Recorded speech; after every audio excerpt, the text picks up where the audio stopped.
Para saudara dan saudari yang Tuhan cintai, selamat pagi dan selamat bertemu lagi dalam renungan harian edisi hari Senin tanggal 12 Oktober 2020. Mengawali hari yang baru ini, kita hendak mendengar dan merenungkan sabda Tuhan. Marilah sebelum kita mendengar dan merenungkan sabda Tuhan, kita berdoa. Dalam nama Bapa dan Putra dan Roh Kudus. Amin. Allah Bapa kami, sumber pengharapan, berilah kiranya kami tanda kehidupan dalam diri Yesus Putra Manusia. Semoga hidup dan wafatnya membangkitkan hidup baru, penuh kekuatan dan harapan. Bersabdalah ya Tuhan, kami siap untuk mendengarkan. Semoga sabda-Mu yang hendak kami dengar dan kami renungkan untuk mengawali hari yang baru ini sungguh semakin menjiwai seluruh kehidupan kami. Terpujilah Engkau Bapa, Putra dan Roh Kudus, kini dan sepanjang segala masa. Amin. Para saudara dan saudari yang Tuhan cintai, sabda Tuhan yang hendak kita dengar dan kita renungkan untuk mengawali hari yang baru ini, hari Senin tanggal 12 Oktober 2020, diambil dari Injil Lukas pasal 11 ayat 29 sampai 32. Tuhan sertamu. Inilah Injil Tuhan kita Yesus Kristus menurut Santo Lukas. Sekali peristiwa, Yesus berbicara kepada orang banyak yang mengerumuni Dia. Angkatan ini adalah angkatan yang jahat. Mereka menuntut satu tanda, tetapi mereka tidak akan diberi tanda selain tanda Nabi Yunus. Sebab sebagaimana Yunus menjadi tanda bagi orang-orang Niniwe, demikian pula Anak Manusia akan menjadi tanda bagi angkatan ini. Pada waktu penghakiman, Ratu dari selatan itu akan bangkit bersama orang dari angkatan ini, dan ia akan menghukum mereka. Sebab ratu itu datang dari ujung bumi untuk mendengarkan hikmat Salomo. Dan sungguh yang ada di sini lebih besar daripada Salomo. Pada waktu penghakiman, orang-orang Niniwe akan bangkit bersama angkatan ini, dan mereka akan menghukumnya. Sebab orang-orang Niniwe itu bertobat waktu mereka mendengarkan pemberitaan Yunus. Dan sungguh yang ada di sini lebih besar daripada Yunus.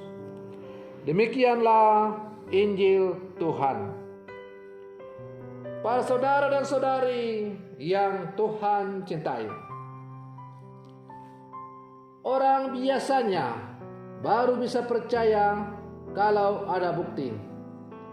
Dalam banyak urusan seputar perjanjian kerjasama, tanda bukti otentik selalu penting.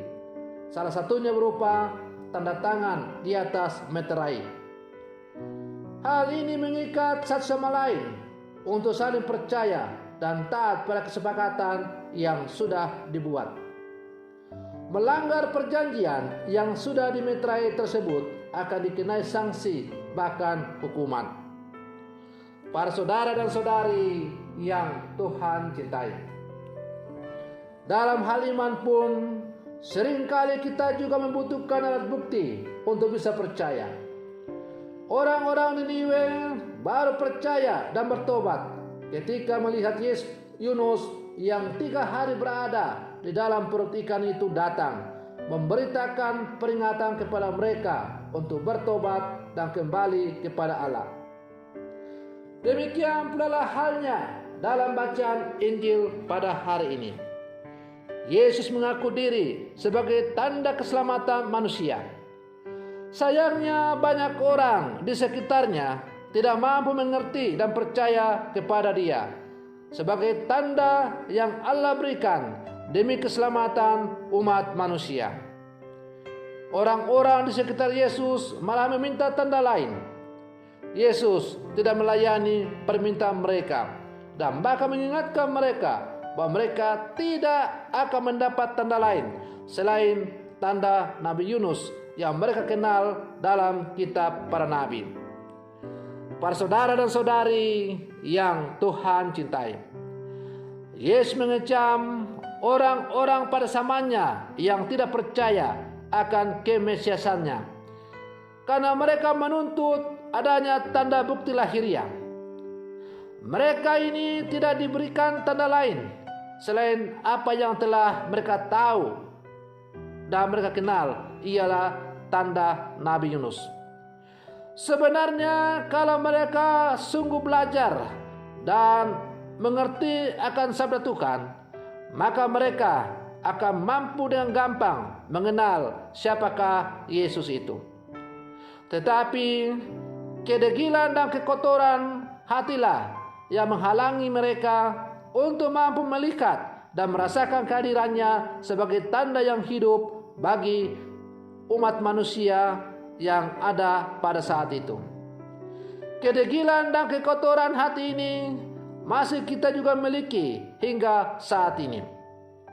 Terkadang dalam kehidupan kita tidak mampu menangkap kehadiran Tuhan karena hati kita tertutup oleh berbagai macam-macam hal yang tidak penting.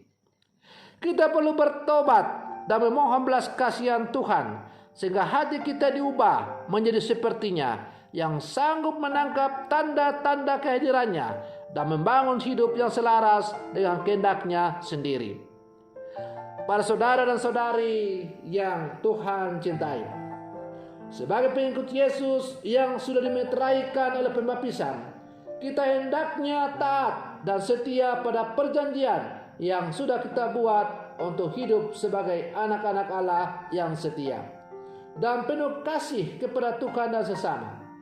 Yesus adalah bukti bagi kita yang jauh lebih besar daripada lebih kuat jaminannya bagi keselamatan kita. Para saudara dan saudari yang Tuhan cintai, kita tidak perlu lagi menuntut bukti yang lebih besar lagi, karena bukti terindah, bukti terbesar, bukti terkuat telah diberikan oleh Allah kepada kita. Putra Allah telah mati demi kita, dan Ia meminta kita untuk hidup dalam kasih-Nya, dan kita menanggapi panggilan Allah itu dengan menerima sakramen pembaptisan. Ketika kita menerima sakramen pembaptisan, maka kita diangkat menjadi anak-anak Allah. Kita berjanji akan hidup sebagai anak-anak Allah. Maka sakramen pembaptisan adalah meterai kehidupan kekal yang diberikan oleh Allah kepada manusia. Hanya sekarang persoalannya adalah, apakah kita yang telah menyatakan percaya kepada Tuhan, yang diawali dengan penerimaan sakramen pembaptisan, lalu disusul oleh sakramen-sakramen yang lain, mungkin sakramen perkawinan bagi yang membangun hidup berkeluarga, sakramen tabisan imamat bagi mereka yang mau menerima itu menjadi imam, atau kaul-kaul kebiaraan dan lain-lain. Janji-janji itu adalah sarana bagi kita untuk semakin merasakan betapa besarnya cinta Tuhan kepada kita dalam seluruh kehidupan kita. Maka kita sudah memiliki bukti yang sungguh nyata dalam kehidupan kita. Salah satu bukti yang tidak bisa kita pungkiri adalah nafas kehidupan yang masih saja diberikan oleh Tuhan kepada kita.